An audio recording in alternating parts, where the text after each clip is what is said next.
அல்லாஹ்வுடைய நினைவிலேயே உயர்ந்த நினைவு தொழுகையா இருக்கும்போது அதை மறந்துட்டதுக்கு அப்புறம் அதை விட்டதுக்கு அப்புறம் அல்லாஹ் என் கூட யா அல்லாஹ் எனக்கு உதவி செய்யா அல்லாஹ் எனக்கு கஷ்டமா இருக்கியா அல்லாஹ் சிரமமா இருக்கியா அல்லாஹ் இருளா இருக்கியா அல்லான்னு சொல்லி கோடி முறை அல்லாஹ் அழைத்தாலும் அல்லாஹ்ட்ட இருந்து பதில் வராது. இப்போ ஒரு மனிதனுக்கு அல்லாஹ் கொடுக்கக்கூடிய தண்டனையிலேயே மிகப்பெரிய தண்டனை அவனுடைய அன்புல அவனை விட்டு அல்லாஹ் தூரமாகிறது. அப்படி செய்யணுமா, அல்லாஹ் உங்களை விட்டு தூரமாகணுமா, ஒரே ஒரு செயலை செஞ்சிருங்க, அல்லாஹ் உங்களை விட்டு தூரமாயிருவா. தொழுகை விட்டுருங்க.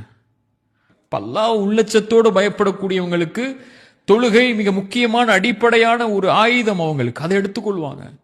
சோதனை வரும்போது அல்லாஹ் முன்னாடி போய் நின்றுவாங்க. அல்லாஹ்வை கரெக்டான முறையில் அஞ்சு நேரம் தொழுகையில கவனம் செலுத்தி அதில் தன்னை ஈடுபட்டு எப்படியாவது அந்த சோதனையிலிருந்து வெளியே வர்றதுக்குள்ள வழிகளை தேடிக்கொள்வாங்க. அல்லாஹ்வை மறுக்கக்கூடியவங்க தான் அல்லது அல்லாஹ்வை மறக்கக்கூடியவங்க தான் பாவங்கள்ல போய் தன்னுடைய வாழ்க்கையில் இருக்கக்கூடிய சோகங்களுக்கோ பிரச்சனைகளுக்கோ வழி தேடி அதையும் தங்களுடைய வாழ்வில் இருளுக்கு உள்ளாக்கி கொள்வாங்க.